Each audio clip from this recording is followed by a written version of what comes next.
నమస్కారం వార్తా కిరణం వార్తలకు స్వాగతం. నా పేరు సుమలత. వార్తల్లో ముందుగా హెడ్లైన్స్.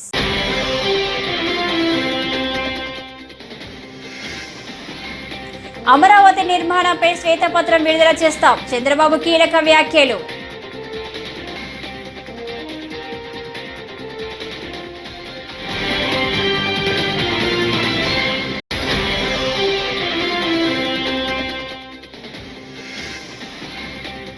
వైసీపీ విస్తృత స్థాయి సమావేశం. న్యాయంగా ధర్మంగా చూస్తే మనం ఓడిపోలేదు. జగన్ వ్యాఖ్య.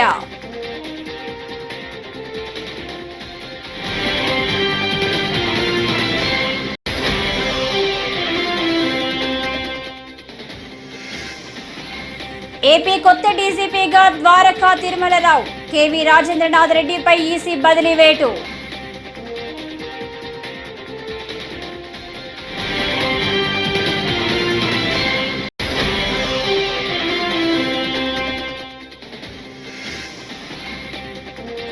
ఏపీ సినిమాటోగ్రఫీ శాఖ మంత్రికి స్వాగతం పలికిన చిరంజీవి.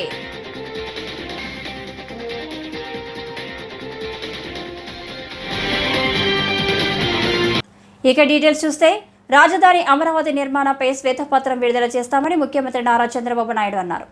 అమరావతి రైతులు 1631 రోజులుగా ఆందోళన చేపట్టారని అన్నారు. రాజధాని కోసం సుదీర్ఘ పోరాటం చేసిన ఘనత రైతులదని తెలిపారు.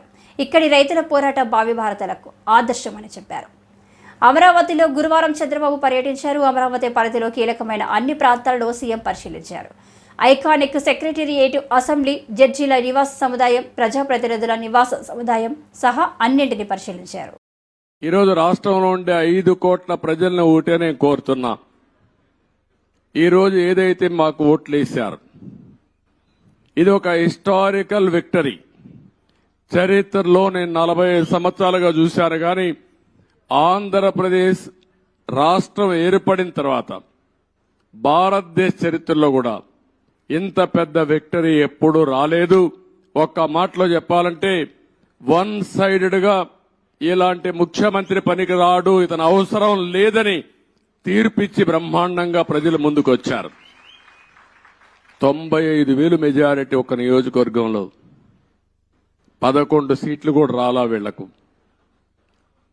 అంటే దీన్ని బట్టి అర్థమవుతుంది ప్రజలు ఎంత వ్యతిరేకంగా ఉన్నారో. దుష్ట పరిపాలన అనడానికి దీనికంటే వేరే తార్కాణం అవసరం లేదు. కానీ మమ్మల్ని గెలిపించారు. అంతటితోనే రాష్ట్రంలో ఉండే ప్రజల యొక్క బాధ్యత అయిపోలేదు. ఆ విషయం నేను గుర్తు చేయదలుచుకున్నాను. అనునిత్యం మీరు ఆలోచించాల్సిన అవసరం ఉంది. రాజకీయాలకు పనికిరాని వ్యక్తి, ముఖ్యమంత్రికి అర్హత లేని వ్యక్తి ఆ పదవి వస్తే ఏం చేస్తాడో 5 సంవత్సరాలు మనం చూశాం. ఈరోజు పోలవరం గాని, అమరావతి గాని వ్యక్తిగత సంపద కాదు. ఏ ఒక్క వ్యక్తికో, ఏ ఒక్క వర్గానికో, ఏ ఒక్క ప్రాంతానికో పరిమితమైంది కాదు. కానీ ఇది ఒక సంపద కేంద్రం. ఒక సంపద సృష్టిస్తే అది సమాజానికి పనికొస్తుంది. అదే సమయంలో వ్యక్తులు బాగుపడతారు, ప్రభుత్వానికి ఆదాయం పెరుగుతుంది. ప్రభుత్వ ఆదాయం పెరిగితే సంక్షేమ కార్యక్రమాలు చేసేందుకు అవకాశం ఉంటుంది. అదే మరి ప్రజలందరినీ సాధికార వైపు ముందుకు తీసుకుపోయే అవకాశం ఉంటుంది. రెండోది పోలవరం గాని పూర్తి చేసుంటే, అది కూడా గవర్నమెంట్ డబ్బులు, అవి సెంట్రల్ గవర్నమెంట్ డబ్బులు. దాన్ని పూర్తి చేస్తే మనం గాని కొంత నదుల అనుసంధానం చేసుకుంటే, రాష్ట్రంలో ప్రతి ఒక్క ఎకరాకు నీళ్లు ఇవ్వగలిగితే రాయలసీమ రాళ్లసీమ కాదు, రతనాల సీమగా తయారు చేసే అవకాశం వస్తుంది. హార్టికల్చర్కు ప్రాధాన్యత ఇచ్చే అవకాశాలుంటాయి. మొన్నే పోలవరం పోయొచ్చాను. నా ఆవేదన చెప్పాను. కొన్ని వందల సార్లు వర్చువల్ రివ్యూ చేశాను. ఇంకొక పక్క నేరుగా ఫిజికల్గా 40, 42, 31 సార్లు వెళ్ళాను. కానీ ఈరోజు పోలవరాన్ని గోదావరిలో కలిపేసే పరిస్థితికి వచ్చారు. ఈరోజు ఏం చేయాలని అర్థం కాని పరిస్థితి. ఏం చేయాలన్న 4-5 సంవత్సరాలు ఖర్చులు కూడా డబుల్ అయిపోయే పరిస్థితికి వచ్చింది. ఒక వ్యక్తి యొక్క మూర్ఖత్వం వల్ల, ఒక పోలవరం వల్ల రాష్ట్రానికి ఒక వరంగా ఉండవలసిన పోలవరం ఈరోజు ఒక శాపంగా మారిపోయే పరిస్థితి వచ్చింది. నిడదవోలు అసెంబ్లీ స్థానం నుంచి జనసేన తరపున ఎమ్మెల్యేగా గెలిచిన కందుల దుర్గేష్ ను ఏపీ సినిమాటోగ్రఫీ శాఖ మంత్రి పదవి వరించిన సంగతి తెలిసిందే. ఈ నేపథ్యంలో ఏపీ సినిమాటోగ్రఫీ శాఖ మంత్రి హోదాలో ఆయన మెగాస్టార్ చిరంజీవి నటిస్తున్న విశ్వంబర సినిమా సెట్స్ ను సందర్శించారు. చిరంజీవి తదితరులతో మాట్లాడారు. దీనిపై చిరంజీవి సోషల్ మీడియా వేదికగా స్పందించారు. మిత్రుడు కందుల దుర్గేష్ ఆంధ్రప్రదేశ్ పర్యాటక సినిమాటోగ్రఫీ శాఖ మంత్రిగా బాధ్యతలు స్వీకరించబోతున్న సందర్భంగా విశ్వంబర సైట్స్ పై ఆయనకు స్వాగతం పలకడం ఎంతో ఆనందంగా ఉంది. మంత్రిగా తన బాధ్యతలు నిర్వర్తించడంలో ఆయన సంపూర్ణ విజయం సాధించాలని ఆకాంక్షిస్తున్నాం. ఆయనకు నా శుభాకాంక్షలు.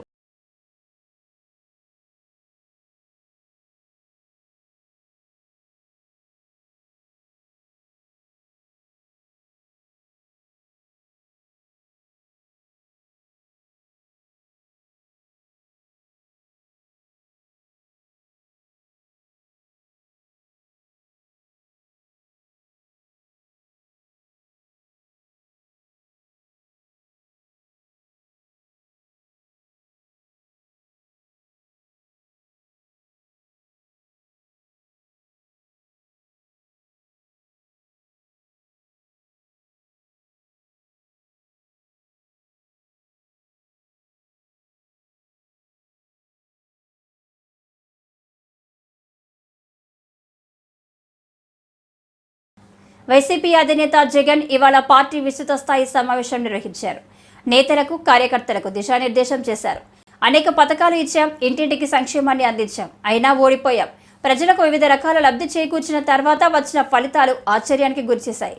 ఈ ఫలితాలు శకుని మాయ పాచికలను గుర్తుకు తెచ్చాయి. ఈ ఎన్నికల ఫలితాలు శకుని మాయ పాచికల మాదిరిగా ఉన్నాయి, కానీ ఆధారాలు లేకుండా ఏం మాట్లాడగలం అని జగన్ విచారం వ్యక్తం చేశారు. ఏకంగా 99% మేనిఫెస్టోలో చెప్పిన హామీలను అమలు చేసి ప్రతి ఇంటికి కూడా ఆ మేనిఫెస్టోను తీసుకొని పోయి అక్క మీరే టిక్కు పెట్టండి, ఇదిగో మా మేనిఫెస్టో, ఎన్నెన్ని జరిగాయి, ఏమేమి జరిగాయి అని మీరే టిక్కు పెట్టండి అని చెప్పి వారి చేతికే మేనిఫెస్టో ఇచ్చి వారి చేతనే టిక్కు పెట్టించి మరీ వారి ఆశీస్సులు తీసుకుంటూ ప్రతి గడప తిరిగిన పరిస్థితుల మధ్య ఈరోజు కలుస్తా ఉన్నాం. ఇంతవరకు రాష్ట్ర చరిత్రలో ఎప్పుడు కూడా ఒక మేనిఫెస్టోని ఇంత సీరియస్గా ఎవరు తీసుకున్న పరిస్థితులు ఎప్పుడూ లేవు. ఎన్నికలప్పుడు ఏదో పెద్ద పెద్ద బుక్కులు ప్రింట్ చేసేవాళ్ళు, పెద్ద పెద్ద మాటలు చెప్పేవాళ్ళు. ఎన్నికలు అయిపోయిన తర్వాత మేనిఫెస్టో చెత్తబుట్టలో పడేసే పరిస్థితి. మొట్టమొదటిసారిగా రాష్ట్ర చరిత్రలో ఎప్పుడు జరగని విధంగా ఒక ముఖ్యమంత్రి కార్యాలయానికి వస్తే మేనిఫెస్టో కనిపిస్తుంది. కలెక్టర్ కార్యాలయంలోకి వెళ్తే అక్కడ కలెక్టర్ కార్యాలయంలో మేనిఫెస్టో కనిపిస్తుంది. ఏ డిపార్ట్మెంట్కి వెళ్ళినా కూడా ఆ డిపార్ట్మెంట్లలో హెచ్ఓడీలు కానీ, సెక్రటరీలు కానీ ఎక్కడికి వెళ్ళినా కూడా వాళ్ళ కార్యాలయాలలో మన మేనిఫెస్టో కనిపిస్తుంది. ప్రతి డిపార్ట్మెంట్కు, ప్రతి కలెక్టర్కు ఈ మేనిఫెస్టో పెట్టి ఇదే మన ఎజెండా, ఈ ఎజెండా ఆధారంగానే పాలన సాగుతుంది అని వారందరినీ కూడా మొట్టమొదటి రోజు నుంచి కూడా సమాయత్తం చేసి ఏకంగా 99% హామీలను అమలు చేసి గర్వంగా సగర్వంగా తలెత్తుకొని మళ్ళీ ప్రజల దగ్గరికి వెళ్ళి ఓట్లు అడిగే పరిస్థితిలోకి మొట్టమొదటిసారిగా ప్రభుత్వం అడుగులు వేసింది ఈ మన 5 సంవత్సరాల కాలంలోనే. నిజంగా ఇది జరిగినప్పుడు చూసినప్పుడు నిజంగా ఆశ్చర్యం అనిపిస్తుంది. ఎప్పుడు చూడని విధంగా ఏకంగా 2,70,000 కోట్ల రూపాయలు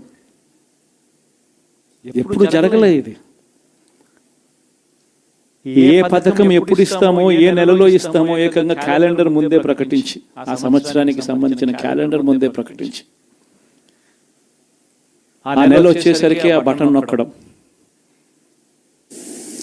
నా అక్క చెల్లెమ్మ కుటుంబాల ఖాతాలకు నేరుగా వెళ్ళిపోవడం ఎప్పుడు జరగల.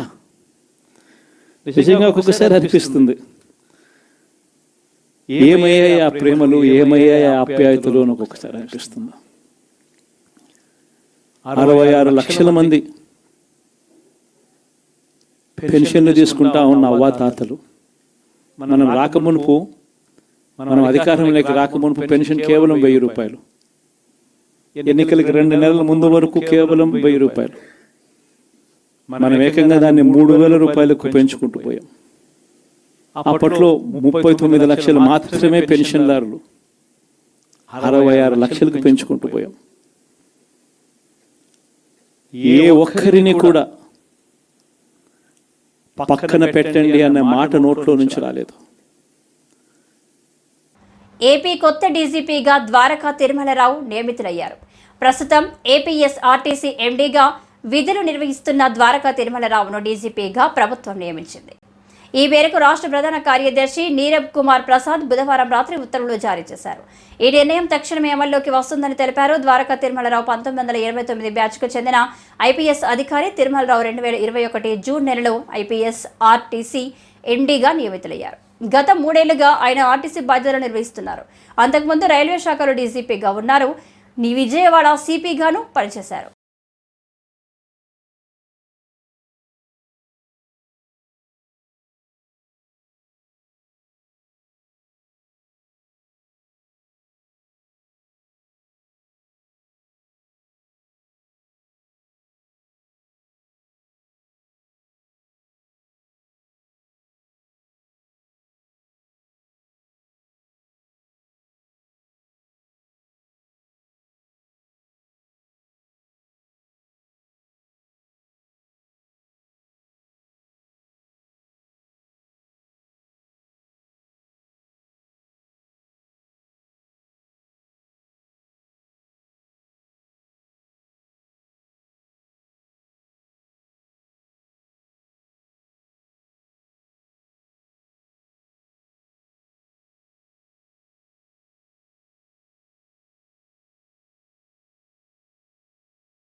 హంతకులు మళ్లీ చట్టసభలకు వెళ్లకూడదనే తాను కడప పార్లమెంటు స్థానానికి పోటీ చేశానని కాంగ్రెస్ పార్టీ ఏపీ అధ్యక్షురాలు వైఎస్ షర్మిల తెలిపారు. విజయవాడలో ఆమె మీడియా సమావేశం ఏర్పాటు చేసి మాట్లాడారు. ఎన్నికల్లో వైకాపా నేతలు విపరీతంగా డబ్బులు పంపిణీ చేశారని షర్మిల ఆరోపించారు. అధికార పార్టీకి వ్యతిరేకంగా ఓటు వేస్తే సంక్షేమ పథకాలు నిలుపుదల వేయడంలో పాటు దాడులు చేసి అక్రమ కేసులు పెడతారని కడప ప్రజలు భయపడ్డారని చెప్పారు.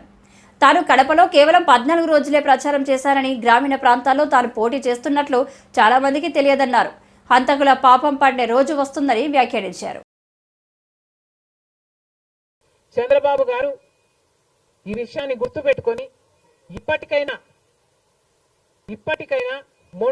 మొండి పట్టైనా సరే స్పెషల్ స్టేటస్ అన్నది ఆంధ్ర రాష్ట్రానికి అవసరం కాబట్టి ఇప్పటికైనా స్పెషల్ స్టేటస్ మీద చంద్రబాబు గారు సీరియస్ గా వర్క్ చేసి ఇది సాధించుకు రావాలి అని కాంగ్రెస్ పార్టీ ఆంధ్ర రాష్ట్ర ప్రజల తరఫున డిమాండ్ చేయడం జరుగుతుంది. ఒక స్పెషల్ స్టేటసే కాదు, పోలవరం ప్రాజెక్టు కూడా ఉంది. పోలవరం ప్రాజెక్టుకు చంద్రబాబు గారు 2 రోజుల క్రితం వెళ్ళడం జరిగింది. నిజానికి పోలవరం ప్రాజెక్టు రాజశేఖర రెడ్డి గారి ఆలోచన. 2004లోనే రాజశేఖర రెడ్డి గారు 10,000 కోట్లతో 20 లక్షల ఎకరాలకు నీళ్లు ఇవ్వాలి అని తలపెట్టిన ప్రాజెక్టు పోలవరం ప్రాజెక్టు. రాజశేఖర రెడ్డి గారి హయాంలోనే కుడి ఎడమ కాలువలు పూర్తి చేయడం జరిగింది. ఆ కాంగ్రెస్ హయాంలోనే 4,500 కోట్లు అంటే దాదాపుగా 40% పనులు పూర్తి చేయడం కూడా జరిగింది. కానీ తర్వాత అధికారంలోకి వచ్చిన చంద్రబాబు గారు పోలవరం ప్రాజెక్టు కాస్టును అమాంతంగా 29,000 కోట్లకు పెంచారు. కానీ పనులు మాత్రం పూర్తయినట్టు ఎక్కడా కనిపించలేదు.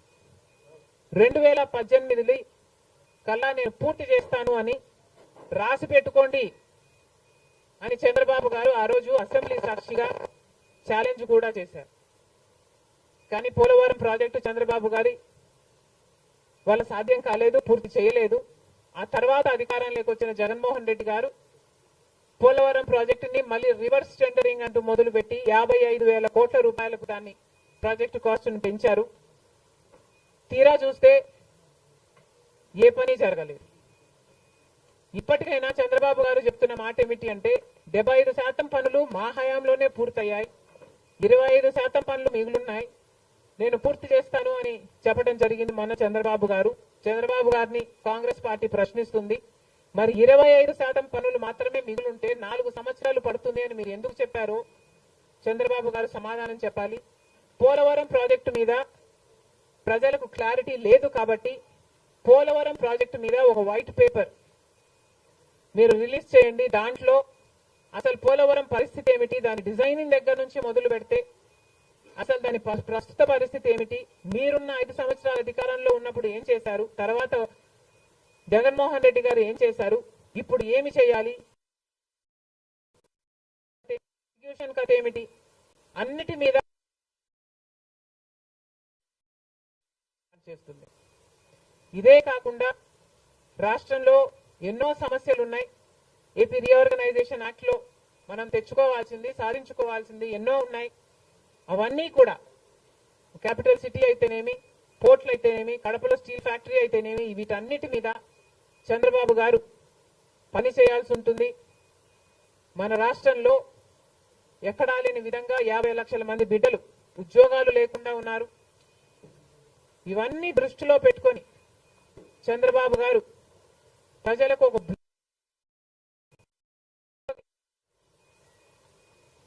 బాగుంటుందని కాంగ్రెస్ పార్టీ భావిస్తుంది.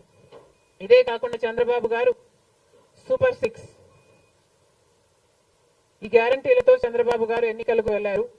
దీంట్లో యువతకు 20 లక్షల యువత వరకు ఉద్యోగ అవకాశాల కల్పన కల్పిస్తామని చెప్పారు. లేదా 3,000 రూపాయలు ప్రతి నెల ప్రతి నిరుద్యోగికి నిరుద్యోగ భృతి ఇస్తామన్నారు చంద్రబాబు గారు. అదే కాకుండా స్కూల్ కు వెళ్లే పిల్లలకు ప్రతి విద్యార్థికి 15,000 రూపాయలు సంవత్సరానికి ఇస్తామని చెప్పారు. ప్రతి రైతుకి 20,000 రూపాయలు ఆర్థిక సహాయం ఇస్తామన్నారు. ప్రతి మహిళకు నెలకు 1,500 ఆర్థిక సహాయం, అంటే ప్రతి మహిళకి కూడా ఒక పెన్షన్ లాగా 1,500 ఇస్తామని చంద్రబాబు గారు మాటిచ్చారు. మహిళలకు ఉచిత బస్. రెవెన్యూ దినోత్సవం సందర్భంగా మదనపల్లి ఆర్డీఓ కార్యాలయంలో ఘనంగా నిర్వహించారు. ఈ సందర్భంగా ఆర్డీఓ హరిప్రసాద్ సిబ్బంది పాల్గొని కేక్ను కట్ చేసి సంబరాలు. ఈ సందర్భంగా మీరు ప్రజలకు అందుబాటులో ఉండి వారికి సత్వర సేవలను అందించి రెవెన్యూ శాఖకే వన్నె తీసుకురావాలని సిబ్బందికి సూచించారు. రెవెన్యూ ఇన్వాల్వ్మెంట్ ఉంటుంది. ఎందుకంటే రెవెన్యూ అనేది మెయిన్ రోల్ అన్నమాట. భూమి విషయంలో మెయిన్ ఉండేది రెవెన్యూ కాబట్టి తర్వాత మండల ఎగ్జిక్యూటివ్ పవర్స్ కూడా మన రెవెన్యూ డిపార్ట్మెంట్కి ఇచ్చారు. మళ్ళీ పైన కూడా కలెక్టర్స్ కూడా రెవెన్యూకి హెడ్గా పెట్టారు. అందువలన ప్రతి సబ్జెక్టులో అయినా ఇన్వాల్వ్మెంట్ ఎవరికి ఉంటుంది, కలెక్టర్ గారికి ఉంటుంది. కలెక్టర్ గారి ద్వారా మనం ప్రతి విషయం మనం చేయడానికి అవకాశం ఉంటుంది. మెయిన్ కంట్రోల్ కలెక్టర్ గారు కాబట్టి మనం ఆ విధంగా మనం చేస్తుంటాం. మన అసోసియేషన్ అందరికీ మా దినోత్సవాలు జరుపుకుంటే ఒక డేని ఉంది. మన రెవెన్యూ కూడా ఇన్ని సంవత్సరాల నుంచి ఇంత కష్టపడుతున్నాం కాబట్టి మనం కూడా ఒక డేని పెట్టుకోవాలని చెప్పి అసోసియేషన్ తరఫున గవర్నమెంట్ని వినతి పత్రం ఇచ్చుకుంటే గవర్నమెంట్ ఈ సంవత్సరం మనకి రెవెన్యూ డేగా ఈ రోజు 20న చేసుకోవడానికి ఒక జీవో ఇచ్చింది స్పెషల్. ఈ రోజు నుంచి మనం జూన్ 20 తారీఖున ప్రతి సంవత్సరం రెవెన్యూ డే జరుపుకోవడానికి గవర్నమెంట్ కూడా పర్మిషన్ ఇచ్చింది. కాబట్టి మన అంతకుముందు చేసిన మన గౌరవ గారు, డిప్యూటీ కలెక్టర్ గారు, తహసీల్దార్ అయిన మన సత్యనారాయణ గారు, ఈఆర్ఓ గారు వాళ్ళ అనుభవాలు చెప్తారు. అవి మనం ఈ వార్తలు ఇంతటితో సమాప్తం. నమస్కారం.